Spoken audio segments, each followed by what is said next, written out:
Tapi mereka tu ni, aku lagi, Yesus hari Yesus Kristus atia anpuma, tapi mereka tu bagi, Cina tu ini pun di Eropa, itu berisi ni bukan hai, tolong ni istilah ni ya, iman, sekarang. Yesus Kristus sana anpuma, mengenai hai, anda sangka. India, kita ini semua mana, ini buat.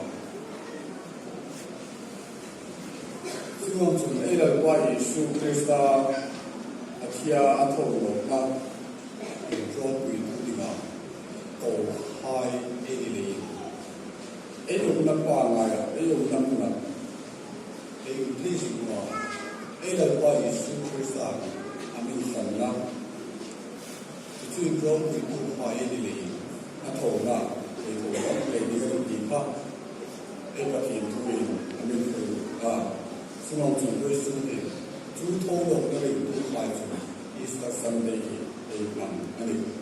Tapi itu tidak mesti itu. Matai musuh mesti. Sang sop paniat ini. Jadi kita matai musuh mesti. Sang sop paniat ini.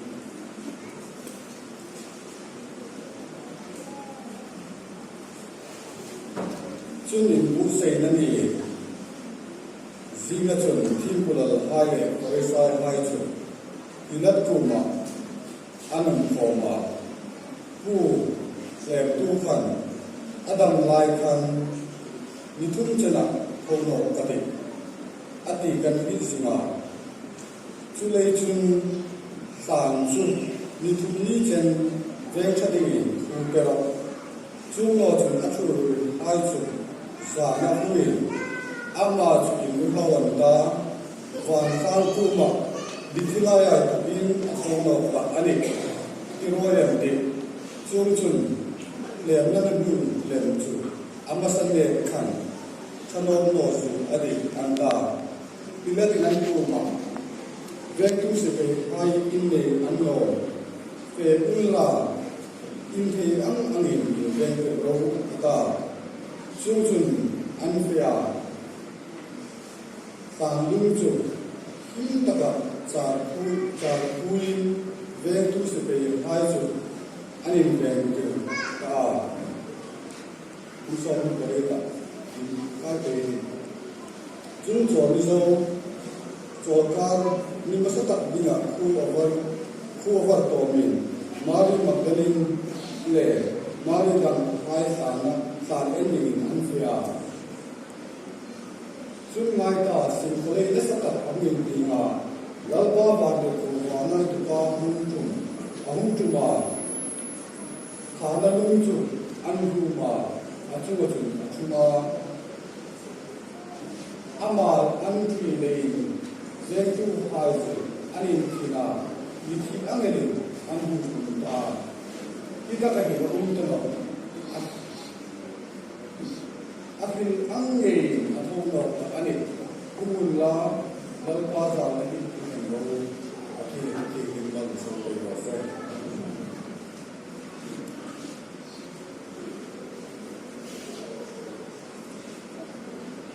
Yesus akhir tuan itu dia. Lalpa Yesus Kristus atau nak. Dalam tu, jauh ke, ini tu jauh ke, waktu pun nama, Yesus nama. Bila ini berhai, mari berterin hai, mari hai, enak, tu, tu. Zani masakal kan Yesu Krista ka Yesu hai cross yang lei ma di kwa tu Yesu hai cross yang dia unju amudu hai tu hayang ningata mari mandilin hai mari le hai le athu hai Yesu na ei bosi dalaya ei la body Yesu Krista forsa athika tu pucing tu Yesu Krista swai saka ansuk nom naka vuki na uma cross he be na uma chutaka cross a tu la sa ki na uma sana ari kumane ti tu hai tu hayam ni ngata mari me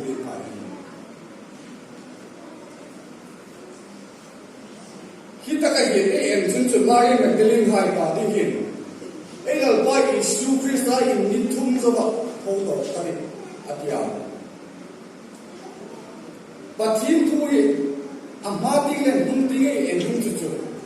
kami filipin kau belah, dilain mari mengeling hai le dam hai angin, hai sinilah sahi ekpan nambingam. Nang lagi, sudah lawan tiba, an kuman sudah baju kuasa hendek unta, sudah kacun an lawan baju, acita,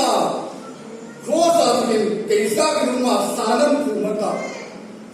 sudah kacun Yesu Kristus musuh itu kekalik,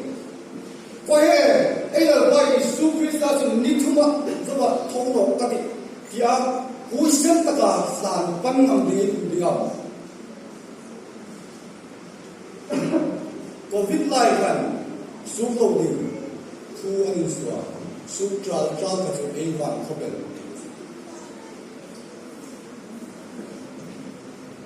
I mata order menno.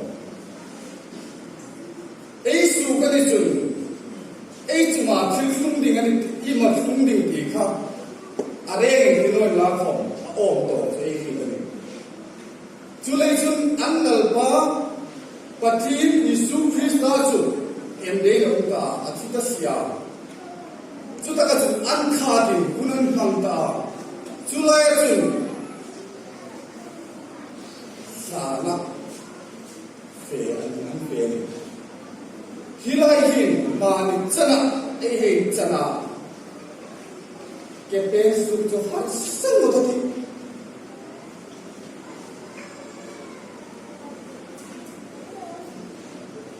Amiru tu mari mengelina le mari aja sana tu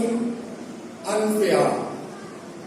Sudah kacun mari mengelina le mari aja. Ilahi ini pati tu yang sunjuk. Yesu Kristus kan besi nak ane sobe eman. Ni thum joga thomno kati tisila ko base na nei so kati anfe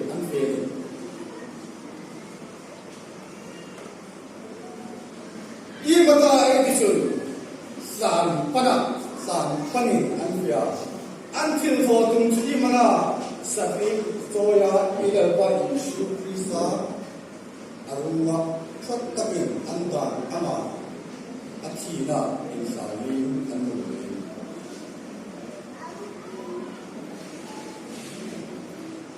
sudah kesana anpanna tu, mari mobilina le mari na ye tu tu, base nam base okay,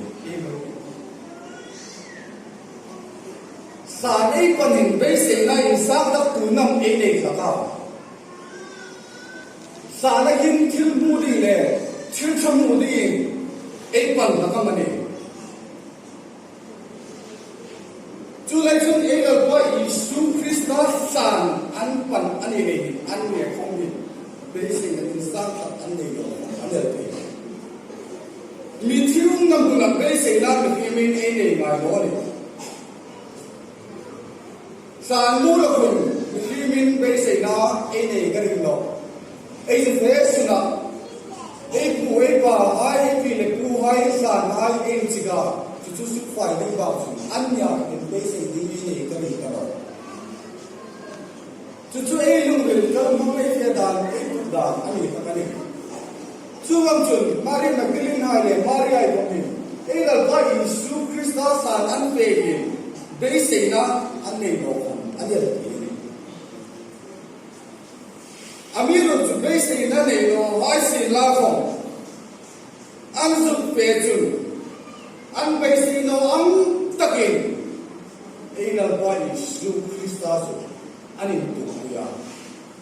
China ne in a tholo wan ta ti an tu ani kita ka hin ring tu hai ei lo ba Yesu Christa be sei na ni ding ni su ani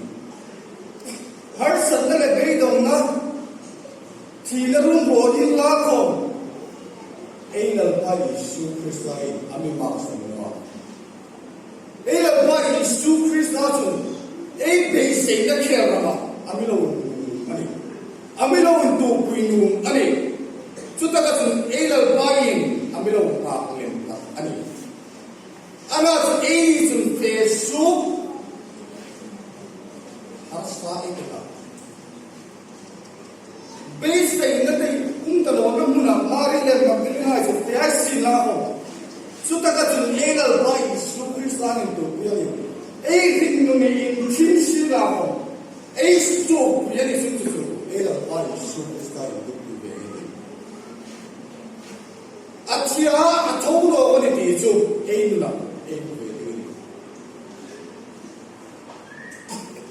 chulai chun ei thi na ka ei tho do no nadinga ei lam kui da tu cho kui the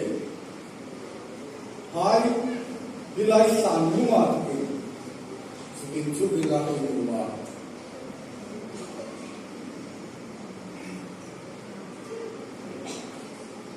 Ela buat Krista, thâu đầu cái đi, ngã tụ với rằng mấy tâm đầu tiên đi.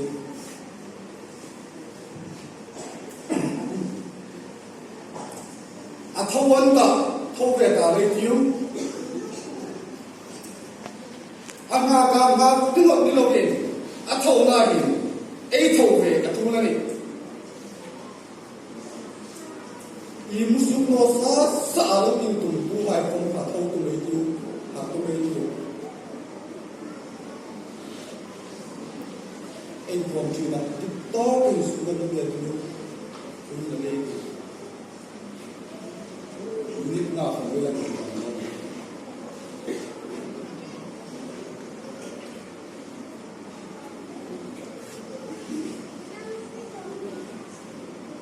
nó dùng hai chữ sàn phui sàn phui nó chữ bạc thi đi sụp đổ mà thay cũng xong thì bắt sợi na em chữ chữ sàn lung chữ yếm tất cả sàn phui umani ấy là bài Isu Christa sàn chữ phui tất cả sàn đi là umani People hai Farisai hai chu Pilat kuma anang pea chu takachun Isu Christa chu Adam lai ni thun zo ka thono kati atia chu le chun asan chu lek chao asan lek chatingin in bu sei ding anang pea chu takachun Pilat chun nam ni komin ve tu ding in nei an no mari alo ti pega hilaya ve tu ding in ne no mali ti hin juda hain templa hi ve tu spe ane mali chu ve tu spe chun Isu Christa san alo ve ane oba amiru tu chu di to to ve pilat ku ma chu ne ka nasalem chu ne ka tamlem spe chu ta anno chu arom chu achoro hain su kan da nakile mitiraya tu athono kani ti in filteran ti kha ani law ema chulechun pilachun asan lung chu him takeno ful tabe asima chu Pilat chu Judea ram le Judea ram le Rome sarkara governor ani ama chun thunai ri sang tak anaya ama thunai ri sang tak chun chu lung chu kha queen apungani ami asubani chu kha queen na chu mi nan to thiwa mi nan sudam lam thiwa Rome sarkar thupek sudam lam nam ani non chu ta ka chun chu thupek chu an lo sudam lam ani chun chu asudam lam tu hai chu man the ya thì chenin penalty pe an ko bani chu lai chun bin ladin chu ka khat pe ni ka tu pe tu khoma bo se kam no kai ke lal ka khopela tu lai tu ta ke chu thu chu ka pe ga ni tu khoma chu san lu chu dok sang kai tu chu nei ta ni ga tu Eno boy Isu Krista ka crossa anhem de diga thalna thusum na sim tu tu mana pilatin thusum na asin do crossa kalvari sa eno boy Isu Krista an chui an tulai chun hi sang no khomen pilat poken athuin chu sang no chu tu khomen ka thunei ka thang lo ni hong te no lai atia July chun I mana ei ku Mari Magdalena le Mari hai an su pe chun san lung chu an hong sai an su an ta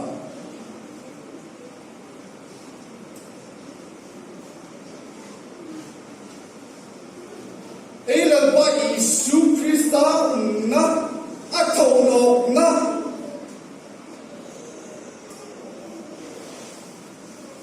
jinga jingun hai ta ela ba Isu Krista ei chang lovin athin tho the ni ka amilo ita ka hin pilatin athune nei tu khoma hong thei no ngai ti sin la pathin ro rel la chu adang zo chung wa chu ta ka chun san lung chu in hong san lo mani voice tunin e sul na e bosi na e kholo na hai mane in thin midangin isul e na nang isul ban ram kai no tini isul e men pathinin ditalo ni che isul e men ko khan khama yo khama ngai da che Ani ti khama chu ani no min khim thu nei na ani no athim thu nei na ani le mani ki hita ka hin su wa ani ei chu na ro rel to chu min khim ani no athim ni ro rel tu ani le mani min khim in dang tu mai si la khom Isu Krista no ko ding chu lan ro pui tak tak in an dang chu no ni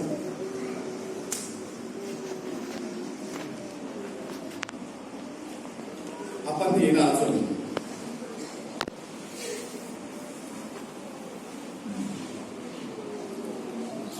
kha nan dong chu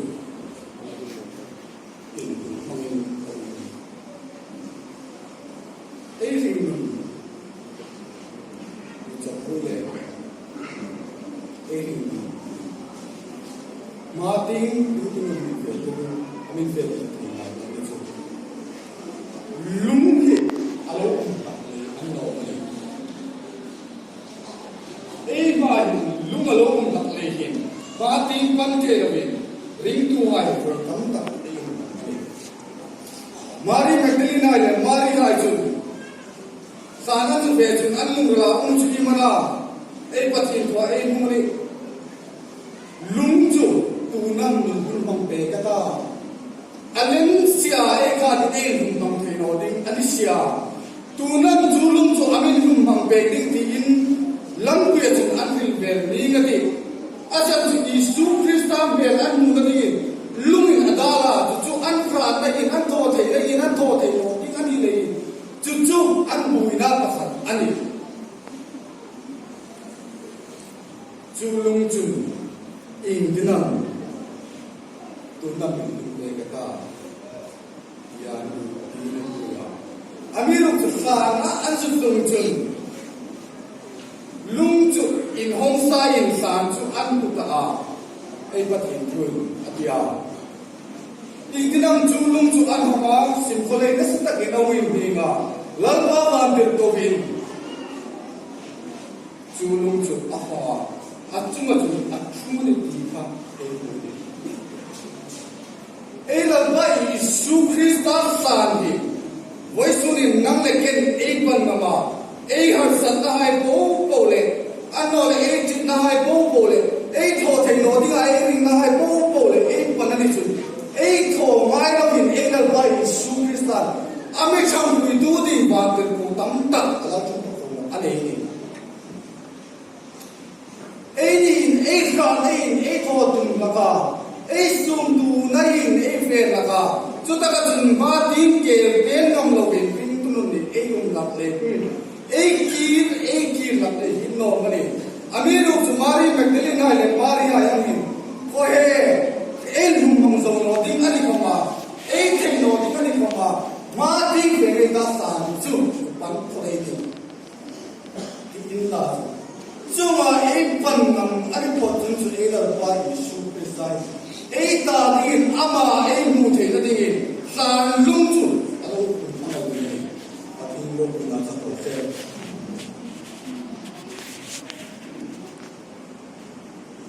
เอ้ตามหน้าตะกุย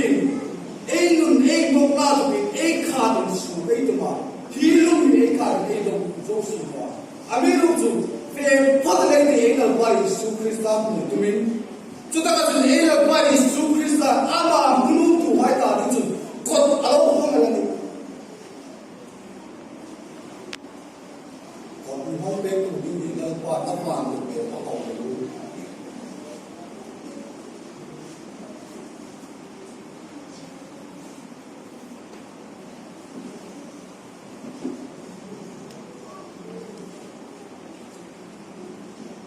สารลุงไม่เลยว่าอิสุคริสต์อัตโตนะเอ็งจงที่ไหนนะอัตโตนะจุยินดีกันตาเด็กดูหายจุอันนี้ที่น่ามีที่อันนี้อันนี้ตาที่เอ็งมองตาจุดตะกันจุหายสัตว์นับทุ่งนาจุที่มันน่ะสิบปีหายเด็กดูสารลุงเบ่งลุงจะลงหัวอัปปะกันนาจุที่มันน่ะGovernor Sil tadi dong, today na review today na tadi dong. Apa ni na seperti mana? Sandung ikat, amida aku. Apa tu na seperti mana? Supaya abeng gunung. Tu supaya abeng tu macam ansi di mana? Sandung beng ansi ani. Sudah kan tu pekan dong tu, tu kong di sana maya, hong tu mah harus tahu tu lo manila, sudah kan tu zela tu nila anu deh, tak nak bawa ande kong tu.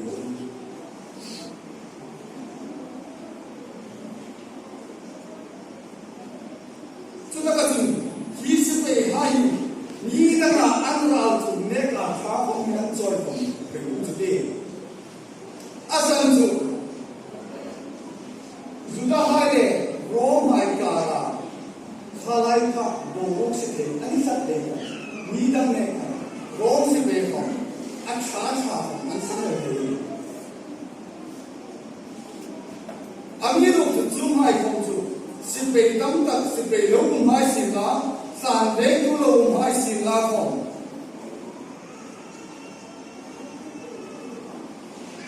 Mari antari kaya, mari kaya, sana itu itu.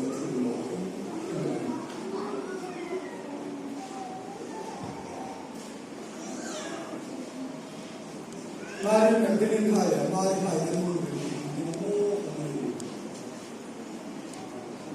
Eh, jika mati lagi nanti pun,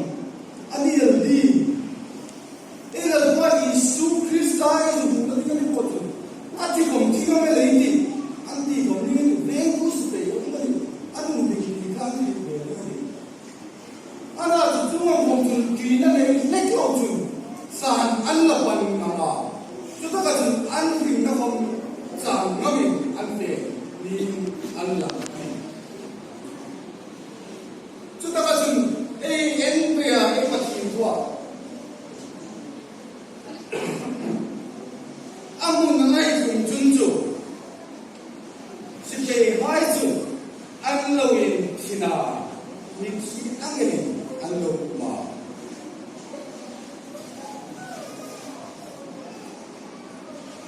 Isu Krista in ama e pana ama moinum tak ani thunchu ven tu i angin tamai sila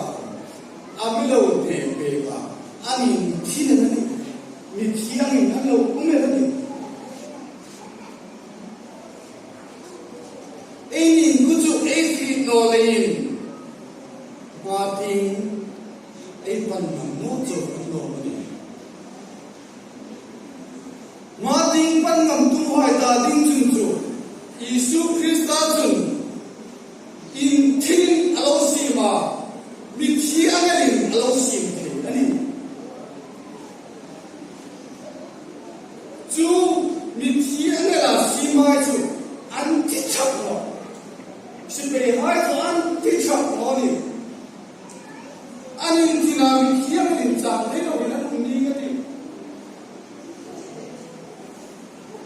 en sulam ke ni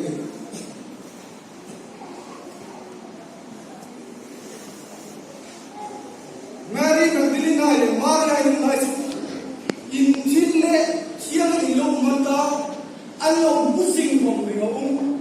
sana no san suma ban ko in baluti na eto inal ba umam kia an nen de lai kon chu si be hai chu nan en chok ko mani asan chu din thina an kira an melami ela ba Isu Krista e pan ngamari chu e mel ma ai ki ra ka mi en da anin thina I không có thể nói cái qua đó cũng là sự thật mi ena anh mi en chân quan em có thể ấy kinh nghiệm chúng mình ấy cái nào chúng mình I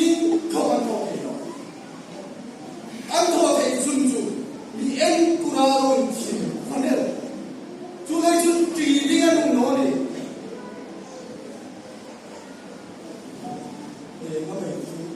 Martin pan kami tu. Email ma.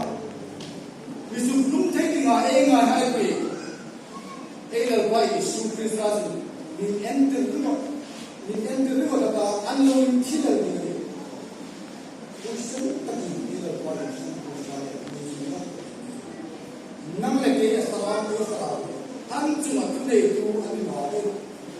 Today na ni ma. Tapi sering kita ambil kami tidak ambil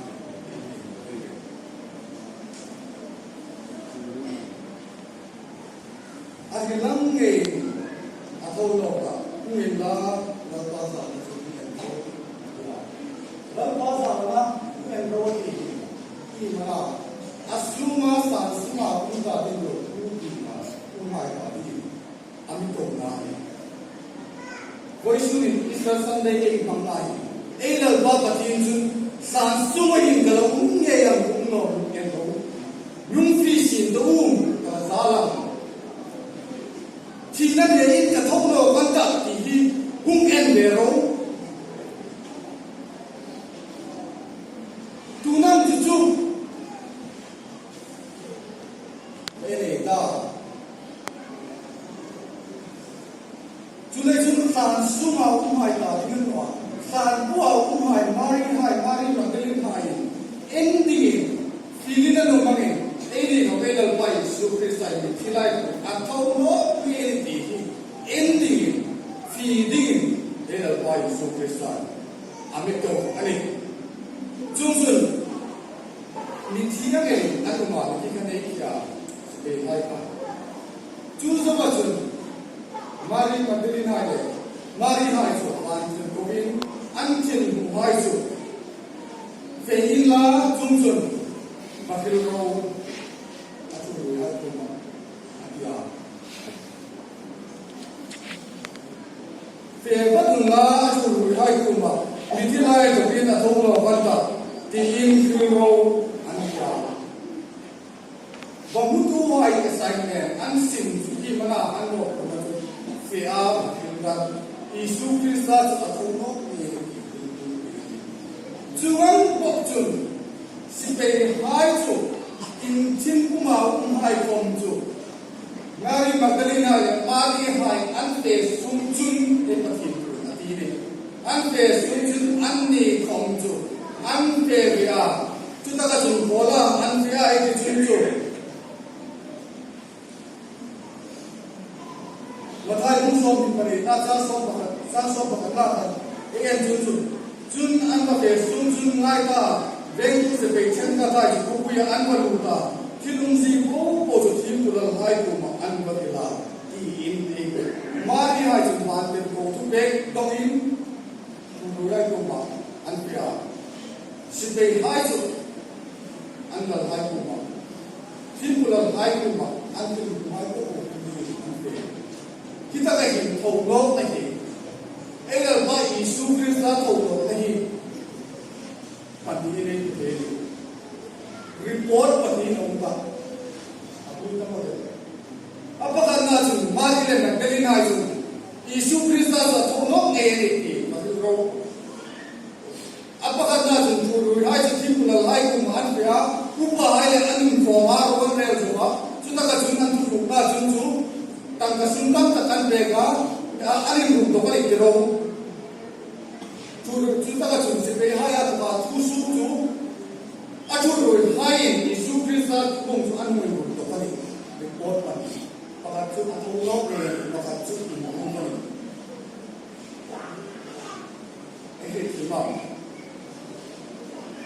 thu lót nào bận thì cái này cái gì cũng chúng ta dùng với siêu mình kalau yang gunakan kaki dan kumai tadi dengan Jerusalem, kumai tadi dengan Kristen masa itu. Acangin atau roke, acangin ayo beri. Ini untuk apa? Sulai itu nang lagi Jerusalem kumai tadi itu ayi lemang ringan ta. Bosun Israel dari tolong ni mangai ayi lem rindu am ni kita. Nhưng mà hai và cái đồ thuốc lá cái đồ ăn mà thì lắm thiên cụ hai cái số thì là ăn thì là cái lần tạm